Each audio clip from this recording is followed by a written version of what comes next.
Welcome to Lucky Fortune English Podcast. I'm Vincent. And I'm Jenny. Well, on today's deep dive, we're going to discover your potential good fortune for the next month using a simple card selection. Yeah, it's like a sneak peek into what the universe might have in store for you, Right, right? exactly. So we're going to describe 4 cards, A, B, C, and D. Just briefly, though. Yeah. Don't peek just yet, though. We want you to go with your gut feeling on this one. You just close your eyes, take a deep breath, and when you're ready, choose the card that feels the most appealing based only on our quick descriptions. Got it. All right. Perfect. Now, remember your choice, because we're going to dive into each card's detailed interpretation. We'll go through them one by one, starting with A, then B, and so on.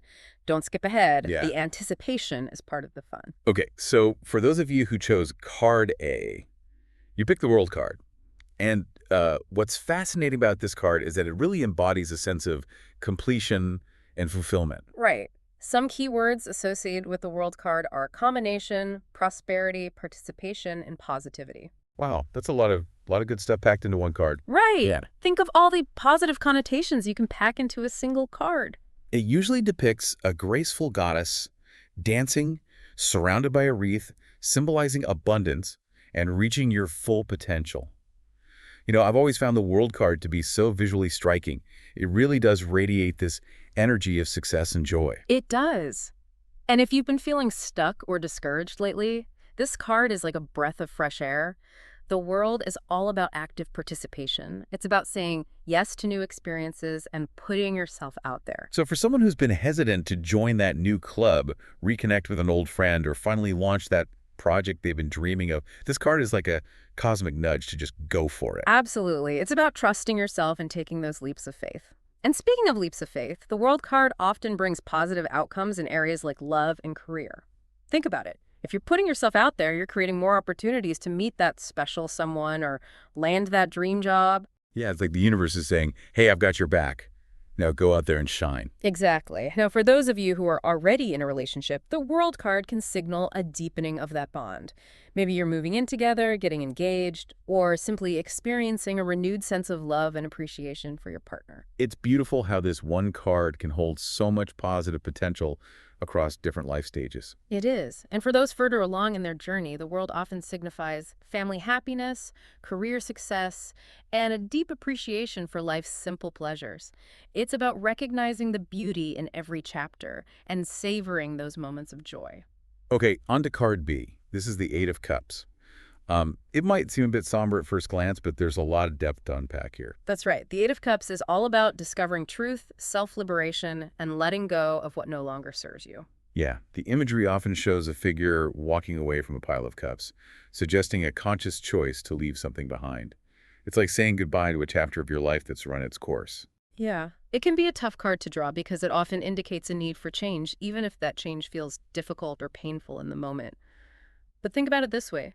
If you're holding on to something that's no longer bringing you joy or fulfillment, it's preventing you from experiencing something better. So it's not necessarily about running away from your problems, but rather recognizing when something has reached its natural conclusion and having the courage to move on. Exactly. And that can apply to so many areas of life.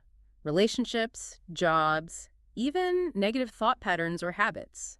Speaking of relationships, we had a listener write in who chose the Eight of Cups and is feeling really burnt out in their current relationship. They're wondering if this card is a sign that they should break up. What do you think? That's a great question, and one that I get asked a lot. Remember, the Eight of Cups is about letting go of what's no longer serving you, and that can certainly apply to a relationship that's draining your energy and causing more pain than joy. But it's not necessarily a command to break up immediately. So it's more of an invitation to really examine what's not working in the relationship and see if there are ways to address those issues. Precisely. It's about honest self-reflection and communication. Ask yourself some tough questions. What needs are not being met? Are there patterns of behavior that keep repeating? And most importantly, are you both willing to put in the work to create a healthier, happier dynamic? That's such a valuable point. Sometimes simply having an open and honest conversation with your partner can be the catalyst for positive change. Absolutely. And if, after all, that you realize that the relationship has run its course, the Eight of Cups gives you the strength and clarity to walk away. But remember, even if a relationship ends, it doesn't mean it was a failure. It simply means the chapter has closed, making way for new experiences and connections. That's a great way to put it. It's about seeing the beauty in endings and trusting that something even more wonderful might be waiting around the corner. Speaking of new beginnings, let's move on to card C, Judgment. This card always gives me goosebumps because it feels so powerful and transformative. It is a powerful card. The keywords for judgment are awakening a new beginning and restored joy. This card often marks a turning point in your life, a time for reflection, forgiveness, and a fresh start. So for someone who's been feeling lost or stuck in a rut, Judgment can be a sign that a major shift is on the horizon. Absolutely. It's like a wake-up call urging you to shed old patterns and embrace your true potential. The imagery often depicts angels blowing trumpets, symbolizing a spiritual awakening or a moment of clarity. It's like a reminder that you have the power to change your life and create a future that truly aligns with your soul's purpose. I love that. It's about stepping into your authentic self and letting go of past regrets or limiting beliefs that have been holding you back. So for someone who's been beating themselves up over past mistakes, Judgment is a reminder that forgiveness is possible and that it's never too late to start over. Exactly. It's about giving yourself permission to learn from your past and move forward with a lighter heart. And that restored joy that we mentioned earlier doesn't mean forgetting the past, but finding peace with it so you can create a brighter future. We actually had a listener who chose Judgment and is hoping to get back together with an ex. Do you think this card could indicate a reconciliation? It's definitely possible. Remember, judgment is all about second chances and making things right. But it's crucial that both individuals have learned from the past and are willing to put in the work to rebuild trust and communication. So it's not a guarantee that you'll get back together, but it's a hopeful sign that a reconciliation is at least possible if both parties are truly committed to creating a healthier, stronger relationship. Right. And remember, it's essential to reflect on what led to the breakup in the first place and ensure that those issues have been addressed. Reconciliation should never come at the expense of your self-respect or personal growth. And finally, we have card D, the Two of Pentacles. This card is all about balance, resourcefulness, and juggling multiple passions with grace. Exactly. It's like that friend we all have who somehow manages to excel in their career, maintain a vibrant social life, and still find time to pursue their hobbies. They make it look effortless. The imagery often depicts someone juggling pentacles, symbolizing the ability to manage multiple responsibilities without dropping the ball. For those of you who chose this card, you might be in a phase where you're wearing many hats and navigating a lot of different demands. So for our listeners who resonated with the Two of Pentacles this next month, might be all about embracing their multifaceted nature and seeing where it leads them. Precisely. This could be a time of exciting new opportunities emerging from seemingly unrelated areas of your life. Perhaps a hobby you've been passionate about unexpectedly turns into a side hustle, or your diverse skills open doors to a completely new career path. You know, it's like that saying, you can't connect the dots looking forward, you can only connect them looking backward. You never know how your various interests and experiences might converge to create something truly amazing. That's such a great point. And the Two of Pentacles encourages you to trust that process, to keep exploring your passions even if you don't see the immediate practical application. You might be surprised at how those seemingly disparate threads weave together to create a beautiful tapestry. So it's not just about juggling external responsibilities, but also about finding that inner balance between work relationships, personal growth, and creative pursuits. Absolutely. It's about nurturing all aspects of your being and finding that sweet spot where everything feels aligned and energized. And for those of you who chose this card, you might be surprised at how your ability to balance and adapt opens doors to unexpected opportunities and adventures in the coming month. This has been such an insightful conversation. I feel like we've only just begun to scratch the surface of what these cards can reveal about our potential for good fortune in the next month. I agree. There's always so much more to explore with tarot. It's a fascinating tool for self-discovery and reflection. Before we wrap up part one of this deep dive, I want to remind our listeners that while these interpretations can offer guidance and insight, they're not set in stone. You are ultimately the author of your own destiny. Right. These cards simply provide a framework for understanding potential energies and possibilities. It's up to each individual to make choices that align with their values and aspirations. Well said. We'll be right back with part two, where we'll delve even deeper into the meanings of these fascinating cards. Don't go anywhere. Welcome back. We're going to pick up right where we left off, exploring the deeper nuances of these cards and how they might play out in your life over the next month. You know, I'm curious about the financial aspect of things. A lot of our listeners are interested in what these cards might reveal about their financial fortune. Let's start with the World card.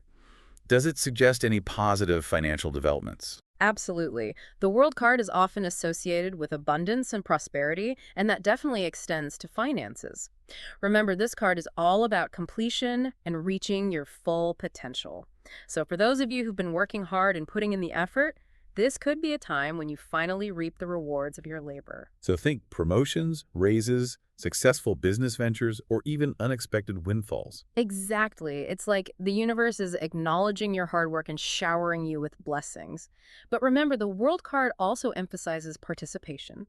So don't just sit back and wait for the money to roll in. This is a time to be proactive, to network, to invest wisely, and to seize opportunities as they arise. Like that saying, luck is what happens when preparation meets opportunity. I love that. And speaking of opportunities, let's shift gears to the Eight of Cups. Now, this card might seem a bit counterintuitive when it comes to finances because it's all about letting go.